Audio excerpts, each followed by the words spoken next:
Ont eu des carrières incomplètes et chaotiques, en particulier les femmes qui sont aujourd'hui 28% à travailler jusqu'à 65 ans pour bénéficier d'une retraite à taux plein.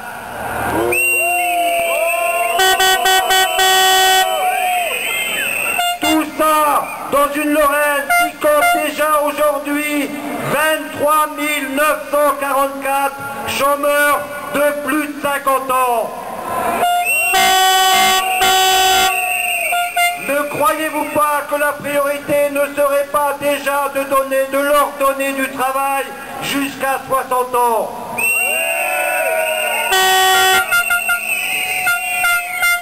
Cette mesure, les réformes de cette mesure visent essentiellement à faire des économies et 80% des efforts sont demandés aux salariés.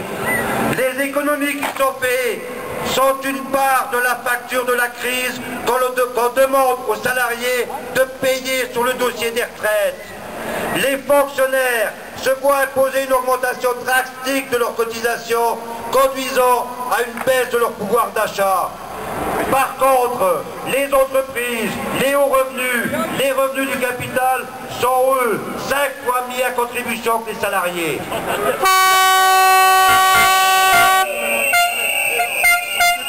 La crise, c'est eux, et la facture, c'est pour nous.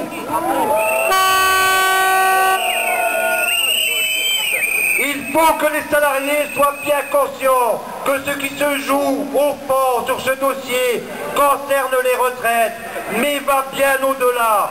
La réforme proposée ne répond ni aux questions d'emploi, en particulier des jeunes et des seniors, ni à la résorption des inégalités hommes-femmes, ni à la reconnaissance de la pénibilité.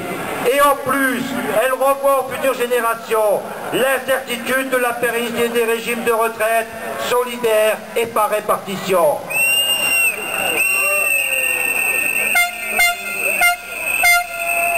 Cette réforme, loin de répondre à l'enjeu de société, qui est celui de l'avenir des retraites, est porteuse d'un recul social pour la quasi-totalité des salariés du privé, du public et des régimes spéciaux. Juste un élément pour comprendre. En 2008, les systèmes de retraite étaient déficitaires de 5,8 milliards d'euros. C'est beaucoup d'argent. Mais ce qu'on oublie de nous dire, c'est que pour la même période, l'année 2008, c'est 80 milliards d'euros qui ont été distribués aux actionnaires par les entreprises françaises.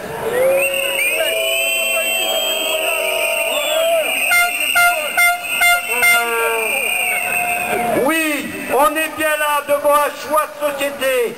Toujours plus pour les riches, toujours moins pour nous. Eh bien non, Monsieur Sarkozy, non, Madame Parizeau, nous on n'est pas d'accord et nous sommes ici, ensemble pour le dire. Oui. Nous voulons que chaque salarié ait la garantie de pouvoir prendre sa retraite à 60 ans et que les salariés qui ont exercé des métiers pénibles puissent bénéficier de départs anticipés. Nous voulons des emplois stables et durables. Nous voulons des salaires qui nous permettent de vivre dignement. Nous sommes ici parce que nous savons que la mobilisation massive et unitaire est indispensable, tant pour sauvegarder et améliorer nos régimes de retraite que pour s'opposer aux mesures de rigueur que gouvernement et MEDEF ont décidé d'imposer aux salariés et retraités.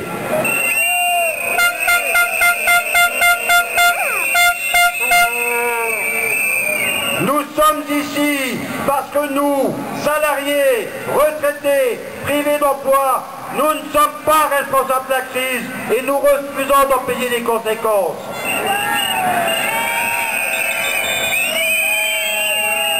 Avec cette réforme, on va travailler plus longtemps, on va gagner moins en retraite et en plus, on nous demande de payer la facture de la crise. Eh bien non, Monsieur Sarkozy, nous, on n'est pas d'accord.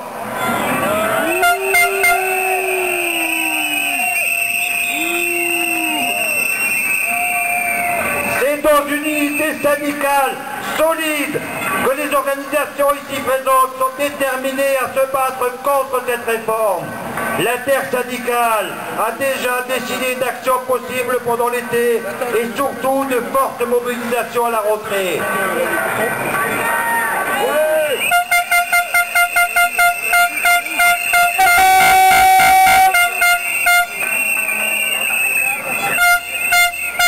Par exemple, pour le 13 juillet, date à laquelle les projets de retraite sera présentés au Conseil des ministres.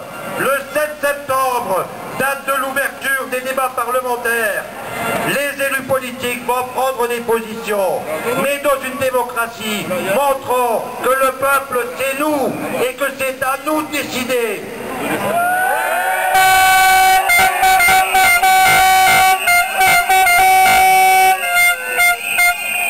Il faut qu'en France, comme partout en Europe, ça bouge. Les médias n'en parlent pas, mais il faut savoir qu'il y a eu des mouvements énormes en Roumanie, une mobilisation de 300 000 salariés au Portugal, une grande mobilisation en Italie, comme en Grèce, en Espagne et au Danemark. En Allemagne, le DGB a décidé de mettre les mobilisations à l'ordre du jour. Et le 29 septembre sera aussi une grande journée européenne de mobilisation à l'appel de la CES contre les politiques d'austérité des gouvernements. Nous en serons.